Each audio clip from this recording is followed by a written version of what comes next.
Hi everyone. I want to talk about urban prototyping and civic imagination, which in my terms, not meaning to co-opt the previous two, but this is, I think, kind of what we're talking about here, doing relatively small scale projects, prototyping experiments to change, grow the sense of what's possible in a place. And that relates in my mind to civic imagination. So my story starts with this amazing photo of an earthquake in a place called Darfield, which is about 30 kilometers away from where I'm sitting now, and which is in the city of Christchurch, which is about 500,000 people. So in the city where I live, most of the damage at that time was of this sort of scale. The kind of older, low-rent brick buildings and things crumbled a bit. They were subsequently demolished, and we hatched some plans to take over a few of these sites temporarily and do silly things like this. We occupied that site where that building was for a couple of weeks and created a sort of kitschy garden space and had a rolling open mic where anyone who wanted to could get up and perform or say something. And lots of the music community came out. And I think it was day 4 when this poet got up and he read a few poems. And he said, "Today, I'm not a poet. I'm a rebuild worker," or something along those lines. And I think he captured really nicely what we kind of stumbled upon, that there were a whole lot of people after the earthquakes that wanted to find some way to contribute to the recovery of the city. And of course, there was a team of planners and engineers and so on who were tasked with that job. And, 98% of us who didn't have a role to play. So we're sort of finding ways to contribute. And so we went on and did outdoor photo exhibition about architecture, heritage architecture in particular, with some heritage advocates who were interested in saving buildings, outdoor cinema project with local filmmakers, and a few other things like that. And about 6 months on from the first earthquake, there was an aftershock, a smaller earthquake, but this one, the epicenter was within the city limits. And that's actually a photo of the dust coming up from the central city.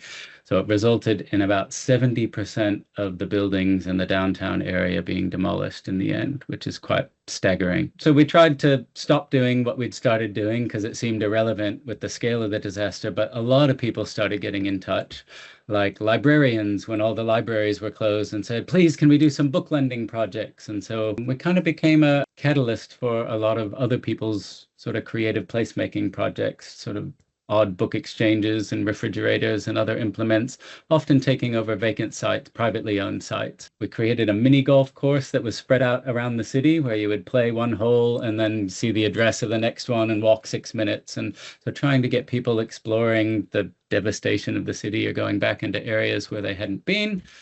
Often the holes were designed with participation from, say, in this case, the old picture framing business that had been on the site. So the mini golf hole kind of tells a little story or involves people who were there. And in many cases, this was taken from the rooftop of a cafe that just opened, and it was the only thing open in the whole city block. So we're trying to encourage people to circulate and kind of explore the new things as they're slowly reopening. And we did projects like a cycle-powered cinema where we developed a prototype and figured out a way that people could ride their own bikes in and hook them into the system. Took 10 cyclists pedaling quite hard to power the projector. This was on the site of the oldest cycle shop in the city, and they were all cycle-themed films. So we did a sort of 10-day-long program of cycle-powered films. A bunch of architects actually started working with us on a strand of micro-architecture, or really buildings that you could build without needing permits from the local government. So if you built something 10 square meters or smaller and under a certain height and fitting other sort of criteria, you don't need a permit. And so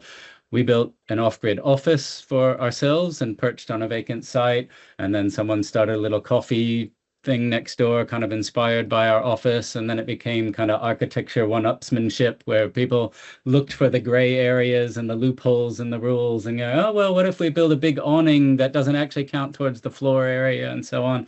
And probably Resistance was this 6.3 meter tall glulam archway, which technically is a pergola, and pergolas don't require building consent, and the consent rules don't give any sort of size limit on that. So this lovely kind of exploiting of the loopholes in the building consent laws and things. We built a huge open air venue that lasted for about a year and a half, hosted a couple hundred events at a time when all the council venues, you can see buildings being demolished in the background and so on, all the council venues were closed. The really cool thing about this one is it was almost zero waste. The pallets, it was constructed just by drilling holes in a couple locations in the pallets and stacking them by slipping them over rebar. So at the end, we actually deconstructed it and all the pallets went back into circulation.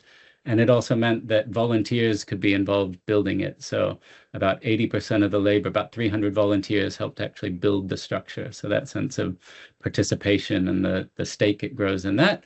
And a couple of years on, we started doing, after some building, that's a brand new building that had been built in an area now called the Innovation Precinct. So we did some, I don't know, slicker projects like this big joystick on one side of the street and a screen on the other, and you can play a video game with a friend, jumping on the buttons and so on. So those are the sorts of things that my organization did. And I've used the word we many times already, and I think it means something different every time. So Gap Filler was kind of a through line, a not-for-profit that we started, but every we was, the librarian who suggested the project, or the game developer who worked a block over who wanted to do some video game thing. So, this we was a kind of nebulous and growing thing. And then we started another agency, very much like Renew Newcastle, a kind of creative spaces broker called Life in Vacant Spaces, so that it wasn't reliant on Gap Filler, but anyone could come with an idea and Life in Vacant Spaces would kind of do the paperwork, find a vacant space and broker them in. So all sorts of things. So they've brokered more than 700 projects now since the earthquakes. And say like someone who was involved in one of the first little microarchitecture experiments went on to form a microarchitecture hub that occupied one of the big sites in the city. Some old business owners created an incredible bar and a bus that's moved around to a few different sites. That the cafe that I was talking about where the mini golf hole was near is called C1 Espresso. They salvaged these tubes from an old department store that had been damaged in the earthquakes. And you can go in there and order sliders, little burgers, and they actually shoot them to your table through the little tube system and stuff. About a dozen buildings in a row came down on the main shopping mall and were replaced for 2 to 3 years by what they called Restart Mall, a sort of shipping container mall. You can see all this kind of real openness and appetite for doing things differently was taking root here. Someone got all the architecture students at all the universities around the country and a few Australian universities, at least UTS or MIT, were involved in reimagining Christchurch as part of their final year projects. And this led to a new festival in the city called Festa, where architecture students from around the country and Australia would bring in their luggage things like giant strands of lights and fabric and things. And then the festival, we would provide the infrastructure like cranes to suspend things from, or scaffolding, or whatever it might be, to create these just glorious installations in the middle of the devastation of the city. And this was the first major event that happened in the central city after the sort of cordons came down and people were allowed in again. So all of this incredible kind of activity happening here, reimagining the city. And I want to talk a bit about civic imagination. So you might be surprised if you weren't familiar with Christchurch before the quakes to know that the reputation of Christchurch was as the most conservative place in New Zealand, and the identity very much a kind of quaint England from the 1950s, very few native species introduced. And, these are the kind of postcard pastimes of this place. So this is one group from California, their definition of civic imagination: the capacity to imagine alternatives to current conditions, to see oneself as an agent, a civic agent capable of making change, as part of a collective that has shared interest, and as empathetic to the plight of others different than oneself. And I would say that's a bit what I got to experience being part of this post-quake environment in Christchurch. And when the council, some months after the earthquakes, ran a big engagement, about people's vision for the future city, and had, lectures from transport engineers that probably pre-quake would have had about 6 academics turn up. They get 200 people turning up to hear about, transport possibilities and things like that. And they got 106,000 submissions from the people of Christchurch about their vision for the city. I want to plug this book with a terrible title, but Rob Hopkins, From What Is to What If, and it's all about the necessity of cultivating a better faculty of imagination so that we can kind of imagine our way out of the bind that we've got us and really be able to imagine collective radical change, that sort of civic imagination. And he talks a lot about the importance of diversity. And these are the sort of suburbs we've been building in Christchurch. I'm sure you have too. Abelia challenged me to include bananas in my presentation, so I have. I mean, he talks a lot about biodiversity and the waning biodiversity and how bad that is for our imaginations, how getting all of our food from supermarkets rather than the village markets is bad for our imaginations. The fact that every banana we're likely to ever see, oh, you're Australian, this might not play out there, but every banana I'll ever see is one of these Cavendish bananas because that's what works best for, international freight and supermarkets. And this photo from South India does wonders for my imagination. I don't know. So when I think about projects like our dancer mat, it's just a dance floor. Dancing seems to be a theme of this event today. A dance floor, speakers and lights, and we salvaged an old coin-operated laundromat, and you pop a coin in and the lights and sound come on for half an hour and you can play your own music. And we worked a lot with the dance groups, but then it's become a space that's been around for 12 years now. That's just pop-up parties and so on, and became significant enough. Here we go. Cue the intro music. Here's our dancing king. He wasn't king yet. He was prince, but it was, it was a stop on the royal tour. It was that kind of noteworthy. And this is a site where the dancer mat had been. And one of my PhD students went by and saw some people dancing in the mud, listening to music off their phones. So this idea that you can shape people's behaviors, it's less about the physical thing that you're putting there and more about the invitation or that provoking of the imagination. Just saying how these like small scale interventions, experiments are really good for lowering the risk so that you can involve a wider range of people, try things you wouldn't normally try. And that, when people get a small taste of what's possible, what I'm calling this urban prototyping, I think this sort of collage to me is like that market in South Kerala in India, that I think that's really good for our imaginations in terms of being able to imagine different sorts of urban forms, different sorts of ways of being in the city, like the Hague Park experiments or like some of those Her City projects might start to do and kind of ripple out into wider spread, longer term change. That's me, the end. That's a universal loving, I reckon, right? Tally, we've got time for questions. Jump off. Let's go. I'm happy to stay here all night and talk about this stuff. So, do you want me to talk to it? Yeah, Tally, we do want you to talk, please. Okay.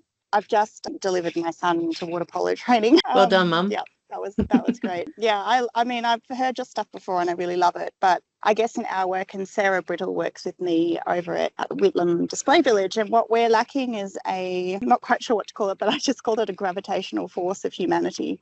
So we're a little bit out in the sticks. And I think sometimes we see these excellent placemaking projects and we think, oh yeah, we'll do that too. But it comes so much from us, and it's so great that you're doing these pilot projects, but it's definitely responding to a need in a certain place at a certain time.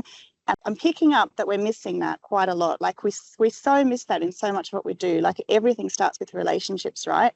So how did you either realize that there was enough relationship there I think in a disaster situation, people gravitate to relationships anyway, so probably more in Hague Park, but how did you realize there was either a deficit of relationship or enough relationship to get these projects off the ground?